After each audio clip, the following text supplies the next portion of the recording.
करूनपूर्वक प्रणाम करतोय. तुम्हाला सगळ्यांना धन्यवाद देतो. खरं तर मी महाराजांना सांगेल की आपण माझ्याकडून जी नावं घेतल्या गेली नाही त्याचा आपण निरोपाला उल्लेख करा, म्हणजे मला तरी त्याचे एक आगळं वेगळं समाधान लाभेल. संत विठ्ठल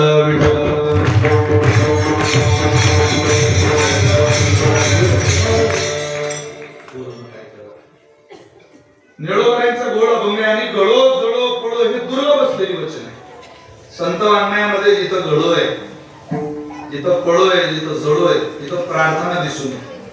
करू असं म्हणण्यामध्ये प्रयत्नवाद आहे,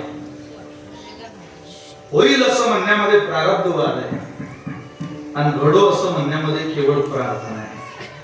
जळो असं म्हणण्यामध्ये केवळ प्रार्थना आहे, पडो असं म्हणण्यामध्ये केवळ प्रार्थना आहे. का प्रार्थना करताय? का दुर्लभ वाटतंय निळोबाने हे चरण? का ते जीवन दुर्लभ वाटतंय? आहे दुर्लभ. गळो या शब्दाची व्याख्या नाथ महाराजांच्या एकनाथी भागवतातल्या 2 ओव्यांमध्ये दडलेली. का गळो दुर्लभ आहे? गळो हा शब्द कळून घ्यायचा असेल तर नाथ महाराजांच्या 2 ओव्या किती दुर्लभ आहे ते जीवन, म्हणून निळोबारे गळो म्हणताय. भगवान परमात्म्याच्या कडक ज्या वेळेला कृष्ण अवतारामध्ये नारद महर्षी येणार अशी बातमी देवाला समजली, त्यावेळेला भगवंतानं स्वतःच्या आईला सांगितलं, आई आज आपल्याकडे नारद महर्षी येणार आहे. वडिलांनाही सांगितलं आपल्याकडे नारद महर्षी येणार आहे. खूप आनंद झाला वसुदेवाला, देवकीला. बातमी वासुदेवाने सांगितली, वसुदेवजी प्रसन्न झाले. माई देवकी आनंदी झाली, नारद महर्षी घरी. आता नारद महर्षी म्हणजे या विश्वातले पहिले कीर्तनकार. केव्हाही कीर्तनकाराला डिमांड बऱ्या प्रमाणात होतच. नारद महर्षी घरी येणार म्हणून देवाच्या आईने स्वागताची चांगली तयारी केली. ऐका, फुलांची आरास काय केली, आरतीचं ताट काय सजवलं, तीर्थ काय घेतलं चरणावर घालायला, गोळ घास मुखात घालायला घेतला, सगळी व्यवस्था केली. देवाने ती करू दिली. नारदांचं आगमन झालं आणि नारदांचं हे भव्य दिव्य स्वागत देवाच्या घरी जरा त्या नारदांना जरा थरथरणारच होत. जरा नारद महर्षींना ते स्वागत जड गेलं. देव पुढे उभा आहे आणि आपलं स्वागत होत आहे. जरा दचकायचे नारद महर्षी, देवाकडे पाहून म्हणायचे, आमचं कशाला स्वागत? म्हटले करू दे. ज्यानं मृदंग आपल्याला शिकवलं त्याच्याच पुढे चक्र वाजवण्यासाठी तुमच्या समोर आमचं गुरु समोर आपलं स्वागत करू का?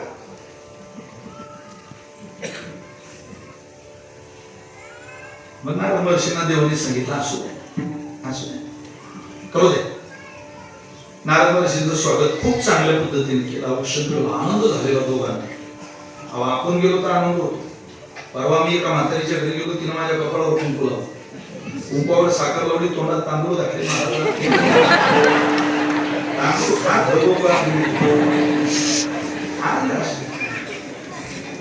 कोणी आलं आता इतके गोड मृदंग वादक इथं सेवेला बसलेले.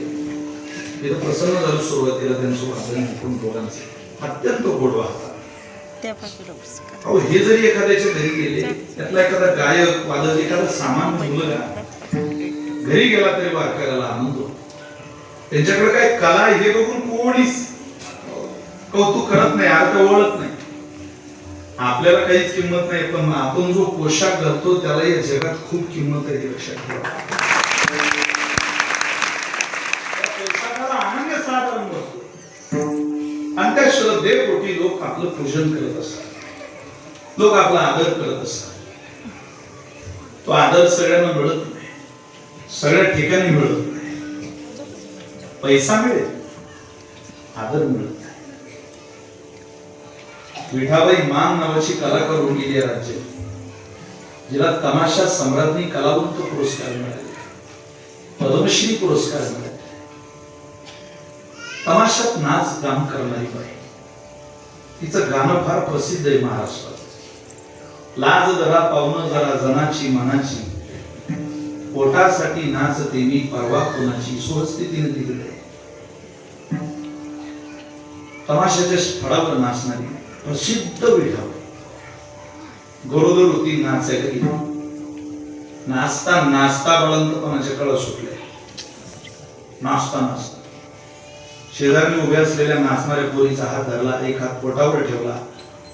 तिला समजलं विठ्याला बाळंतपणाच्या कळा सुटल्या. हाताला धरून विठाबाईला स्टेजच्या मागे नेलं. एका कापडी तंबूत मेरा त्या विठाबाईने एका गोंडस बाळाला जन्म दिला. नाचणारी बाई जरी असली तरी ती आई आहे ना. बाळ मांडीवर घेतलं, कौतुकानं त्या गोंडस बाळाकडे पाहायला लागले. डोळे डबडबले तिचे पाण्यानं. देवाने इतका सुंदर देखना सुपुत्र बालक माझ्या पदारात घातला. माझी कुस कुजवली देवाने. उचललं बाळाला. गोड आई या नात्यानं पहिला बाळाचा मुका घेणार. तेवढ्यात तमाशातला सेवक सांगायला आला, विठे लोक दगड मारायला लागली स्टेज. भगवानाच्या मी पैसे देऊन तमाशाला आले. नाच.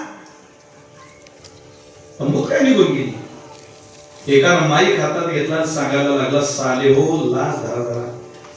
काय मराल का बाईचं नाच पाहायला. आपले घरात माता मौली पोटाशी असलेली मौली तंबूत गेली, बाळाला जन्म दिला. शरम वाटू द्या जरा. मारायला लागले, नाच गाणं पाहायला. देव बघतोय बाई आहे तो कोण ऐकतंय त्याच. समाजातला स निघून गेला की फक्त माज शिल्लक राहते. आणि जिथं माज आहे तिथं कोणीच चांगल्या गोष्टी ऐकत नाही. सज्जन माणसाने चांगल्या ठिकाणी चांगलं बोलावं, चुकीच्या ठिकाणी चांगलं बोलून आपला अपमान करू नये. लोक ऐकत नव्हती. विठाबाईला समजलं आता नाही जाय. जिची रक्ताची धारा बंद झाली नाही, तिनं दगडानं नाळ ठेचली. रक्त बंद होत नाही म्हणून प्रमाणापेक्षा जास्त कपडे अंगाला गुंडाळले आणि त्या तमाशाच्या स्टेजवर विठाबाई चढली. नुसती चढली नाही, नाचली. एक वृत्तपत्राचा संपादक विठाबाई पुढे जातोय, म्हणतोय, विठे ज्या स्टेजवर लोक दगड मारतात तिथं सुद्धा इतक्या श्रद्धेनं तू नाचली. काय मागायचंय का त्याला. ते म्हणे या महाराष्ट्राचं कुळदैवत विठोबा आहे आणि माझं नाव विठाबाई आहे. त्याच्याच नावावरून माझं नाव ठेवलेलं दिसतंय. त्याला एकच मागायचंय, जिथं लोक केवळ नाचल्यावर पैशाची उधळण करतात आणि नाही नाचलो तर दगडाची उधळण करतात, अशा ठिकाणी आम्हाला नाचू नको. आता जन्मभर अशा ठिकाणी नाचव की जिथलं नाचणं पाहिलं की लोकांच्या अंतःकरणात मीराबाई, जनाबाई, तमाशाच्या फळावर नाचणारी विठाबाई दगड खाताना दमली. आता जिथं मी नाचेल तिथं माझ्या अंगावर फुलांची उधळण झाली पाहिजे, अशा ठिकाणी आम्हाला नाचव. वारकरी संप्रदायातलं नाचणं, वारकरी संप्रदायातला पोशाख, वारकरी संप्रदायातलं स्थान किती महत्वाचं आहे एका तमाशात नाचणाऱ्या बाईनं सांगावं. इथं सहज नाचलो तरी लोक फुलं उधळतात. फक्त हे ठिकाण सोडा, नाचून बघा, लोक तुमची चेष्टा करतात. या वातावरणात आलो की चित्र छान वाटतं. याच्या पलीकडे जग फार आपल्याला किंमत देईल असा गैरसमज करून घेऊ नका. म्हणून कोंबडीचे पिलं तिच्या पंखाखाली सुरक्षित आहे. वारकऱ्यांना आपलं क्षेत्र धरूनच जीवन जगलं. क्षेत्र सोडलं की तुमचा अपमान. इतर ठिकाणी तुमची पूजा होत नाही, पण आपण ज्याच्या घरी गेलो त्याला याची जाणीव असते. पूजा काय, पाय धुवून लोक तुमचं तीर्थ द्यायला इतका आदर आपलाय. त्याचं नारळ होते. किती समाधान असेल चित्ता. चला कर्कमवासींनो, देव म्हटले करू द्या, माझ्या आई वडिलांची इच्छा आहे. करू दिलं स्वागत. सगळं स्वागत झालं, औषध झालं, गोड घास मुखात भरवला. मग मात्र वसुदेवानी देवकी गुडघ्यावर टेकले आणि पाया पडायचा प्रयत्न करताय. कोणाच्या? नारदाच्या. तुम्ही बोर झाले का? मी घरी जाऊ का? ऐकताय ना तुम्ही? नारदाच्या गुडघ्यावर टेकून पायावर डोकं ठेवणार तोवर नारद ऋषी मागे सरकले. मी सगळं करू दिलं तुम्हाला, पण एवढं पाप आमच्याकडून करून घेऊ नका. अहो, आमच्या पायावर तुम्ही डोकं ठेवावं. तुमचा मुलगा त्रैलोक्याचा मालक आहे, त्याच्याच पाया पडा. वसुदेव महाराज म्हटले, नारदा त्याच्या पाया पडून पाहिलंय, पण तो पाय पडू देत नाही. पाया पडलो तो ब्रह्मज्ञानही सांगत नाही. ओवी सुंदर. माझा पुत्र श्रीकृष्ण जाण न सांगेची मज ब्रह्मज्ञान, तोची वंदी माझे चरण म्हणे मी पूर्ण बालक तुमचे नाथ. माझं लेकरू आहे म्हणून पाया पडू देत नाही, तुम्ही पडू द्या. ते म्हणतो मी पडू देणार नाही. तुम्ही कसे पाया पडू देत नाही तेच बघतो आज. वसुदेव महाराज, तुम्ही देव माझा मुलगा आहे म्हणून माझ्या घरी आले नाही. माझ्या तुम्ही घरी आले याला स्वतंत्र कारण आहे. त्याला कारण ही देवकी मी. देव आमच्या पोटी जन्माला यावा म्हणून आम्ही कोणती उपासना केली नाही, पण तुम्ही आमच्या घरी यावे, संतांचं चरण या घराला लागावं याकरता आम्ही प्रयत्न केलेले. नवरा बायकोनी काय केलं माहिती का तुम्हाला? तुम्ही म्हणता पाया पडू देत नाही, पाया पडून द्यावं लागेल. आम्ही त्याच्याकरता काय केलंय ऐका. तुम्ही भागवत धर्मानुगामी तई भेटीला जे आम्ही जई कोटी पुण्य निष्कामी प्रयाग संगमी केले.